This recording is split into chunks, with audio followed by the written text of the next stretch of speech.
హాస్పిటల్లో రాగిని చేయి పట్టుకొని ఏదో జరిగిన రహస్యం మొత్తం కూడా ధాత్రి రాగినికి వివరిస్తూ ఉంటుంది.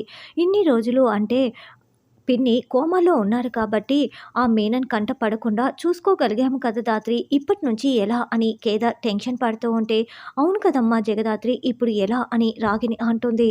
నేనిప్పుడు ఇంటికి వెళ్ళానంటే నేను బ్రతికే ఉన్నానన్న నిజం అందరికీ తెలిసిపోతుంది కదా అని రాగిని అంటే, అందుకే మీరు ఇప్పుడే ఇంటికి వెళ్ళకూడదు, ఎవరికీ నిజం తెలియకూడదు అని ధాత్రి అంటుంది. పిన్ని మనతోనే ఉండాలంటే ఎలా ధాత్రి? మనం ఎప్పుడు ఇంట్లో నుండి వచ్చి పిన్నితో పాటి సేఫ్ హౌస్‌లో ఉండలేం కదా అని కేదార్ అంటాడు. నువ్వు చెప్పింది నిజమే కేదార్. మనము అత్తయ్యతో పాటి ఉండలేము కానీ, అత్తయ్యే వచ్చి మన ఇంట్లో ఉండొచ్చు కదా అని ధాత్రి చెప్తుంది. ఏంటి? నేను వచ్చి మీ ఇంట్లో ఉండాలనా అని రాగిని, ఏంటి ధాత్రి ఏం మాట్లాడుతున్నావు అని కేదార్ షాకింగ్‌గా అడుగుతూ ఉంటారు. అప్పుడు ధాత్రి ఏదో ఒక ప్లాన్ చెప్తుంది. ప్లాన్ బాగానే ఉంది ధాత్రి. కానీ పిన్ని మనతో పాటి వచ్చి ఉంటే పిన్ని బ్రతికే ఉన్నారన్న నిజం మన ఇంట్లో వాళ్ళకి తెలిసిపోతుంది కదా అని కేదార్ అంటే, దానికి కూడా నా దగ్గర ఒక ప్లాన్ ఉంది కేదార్ అని ధాత్రి ఏదో ఒక ప్లాన్ చెప్తూ ఉంటుంది. వీడియో నచ్చినట్లయితే లైక్ చేసి సబ్స్క్రైబ్ చేయండి.